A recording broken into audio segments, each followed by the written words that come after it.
Mars Ravelos Darna.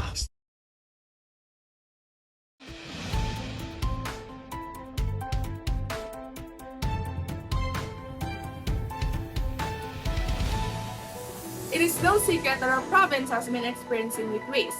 Due to a surging population and carelessness, the number of waste generated by the Brenias is gradually increasing. With that being said, we'll focus about waste today. To tell us more about waste, here's Francine Wanawan, live from Abra. Francine? Waste is an issue in different parts of the world since waste quantities are generally growing. Waste are unwanted or unusable materials. These are objects that have been discarded, worthless, defective, and of no use. Waste is generated by human activities in all economic sectors and is definitely regarded as an avoidable byproduct of economic activities. In the Philippines, solid waste management remains a major challenge, especially in urban areas like Metro Manila, Cebu City, and Abra. Improper waste disposal, inefficient waste collection, and lack of disposal facilities are among the dominant concerns in the country. Back to you, Candice. Thank you, Francine. Now, let's talk about the different kinds of waste. Starting off with solid waste. This type of waste is in solid form like domestic, commercial, and industrial waste such as plastics, styrofoam, papers, scrap iron, and sludge from a wastewater treatment or air control facility. Second, liquid waste. This type of waste is in liquid form like chemicals or oils and wastewater from ponds and manufacturing industries. Lastly, gaseous waste. Gaseous waste are generated into the environment mainly due to anthropogenic activities. The gaseous waste include carbon dioxide, methane, chlorofluorocarbon, oxides of nitrogen, carbon monoxide, oxides of sulfur, and many more. On the other hand, the four types of waste generated by humans will be brought to you by Aaron and team. Aaron? 4 different types of waste generated by humans. Municipal solid waste. Solid waste that includes household garbage, rubbish, and construction demolition debris, sanitation residues, packaging materials, trade refuge, and others managed by any municipalities. Industrial waste, liquid and solid waste that are generated by manufacturing and processing units of various industries like chemical, petroleum, coal, metal, gas, sanitary, and papers. Agricultural waste, waste generated from farming activities. These substances are mostly biodegradable. Fish waste are also included here. These are waste generated due to fish activities like fish viscera, fish bones, and scapes. These are extensively found in coastal and estuarine areas. Number 4. Hazardous waste. Substances unsafe to use commercially, industrially, agriculturally, or economically and have the following properties: ignitability, corrosivity, reactivity, and toxicity. Ignitability, the characteristic used to define how a material could cause a fire. Corrosivity, having the property or quality to corrode, erode, or eat away. Reactivity, a measure of how readily a substance undergoes a chemical reaction. Toxicity, the quality of a material in being toxic or poisonous. There are 3 types of hazardous waste. Number 1. Radioactive waste. Waste containing radioactive materials. These are commonly byproducts of nuclear processes. Sometimes industries that are not directly involved in nuclear activities may also produce some radioactive waste, such as radioisotopes and chemical sludge. 2. E-waste. Electronic waste generated from any modern establishments. They may be described as discarded electrical or electronic devices. Some electronic scrap components, such as CRTs, may contain contaminants such as lead, cadmium, and beryllium or brominated flame residues. Number 3. Biomedical waste. Solid or liquid waste including containers, intermediate or end products generated during diagnosis, treatments, and research activities or medical sciences.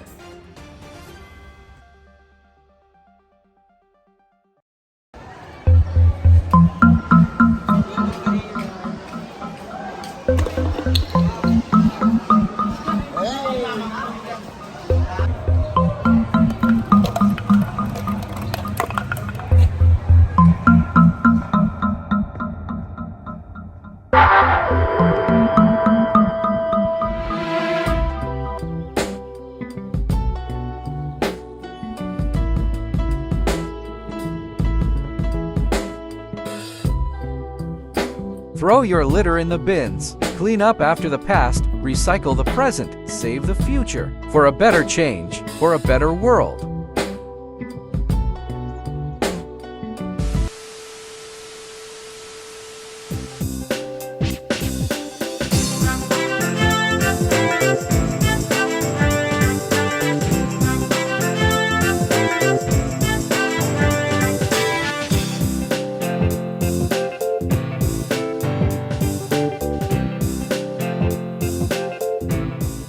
Impacts of waste to human health and the environment. Waste can cause the following. Number 1. Air pollution. Waste disposal is a contributor to excess gases entering the atmosphere and causing these problems. Rotting food and other decaying organic waste allows methane and carbon dioxide to seep out of the ground and up to in the air. Number 2. Climate change. Not only is this a danger to the animals and plants whose habitats have become aquatic garbage patches, but it also poses a threat to the climate since landfills release methane and carbon dioxide, two very powerful greenhouse gases into the atmosphere and eventually can cause climate change. Number 3. Soil and water contamination. Very little of the plastic we discard every day is recycled or incinerated in waste-to-energy facilities. Much of it ends up in landfills where leachate, a harmful liquid substance that is generated by decomposition of waste, can penetrate into the soil and water resource and then contaminate them. Since waste are disposed directly into surface of soil, a number of contaminants, including heavy metals, readily penetrate and eventually they contaminate the soil and affect vegetation abundance of the area. Number 4. Community and health long-term effects. The previous effects presented a negative impact in our health and well-being in a variety of ways, whether directly or indirectly. Asthma, birth deformities, cancer, cardiovascular disease, childhood cancer, infectious disease, low birth weight, and preterm delivery are just few of the illnesses that might strike. Uncollected solid waste also increase risk of injury and infections.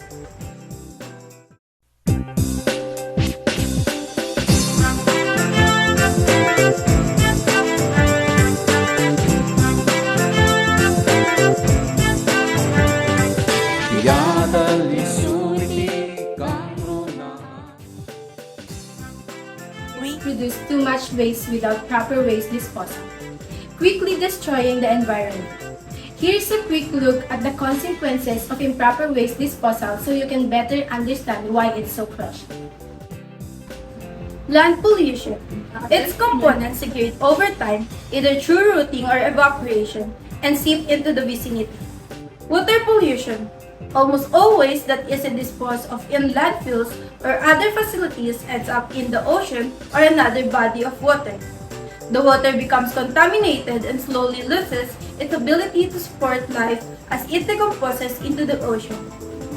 Air pollution is a major problem all over the world, and it's critical to understand how improper waste disposal affects the environment through air pollution.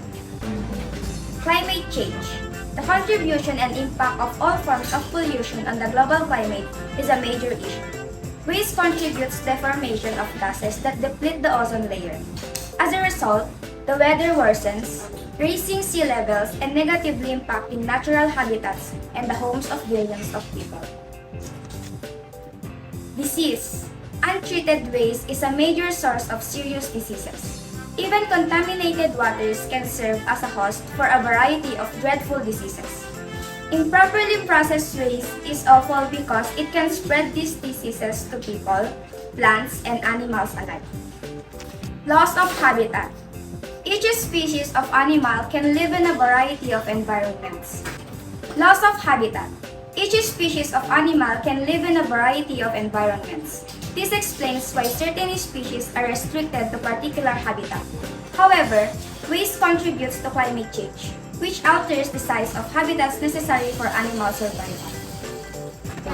Incineration. This is the process of burning waste chemical properties. More toxins and pollutants from incinerators will lower the quality of the surrounding air, causing air pollution that is affecting us humans, animals, and all living things. Lower the biodiversity. The biodiversity of the entire planet gradually declining due to the extinction of species and crop deaths. This is detrimental to the health of nature because it increases the likelihood that some species will completely disappear during a disaster. Ocean waste disposal. The discharge of waste to marine life is harmful, killing almost 100,000 aquatic life each year. A lot of them are entangled and died of different waste disposals that are doings of us humans.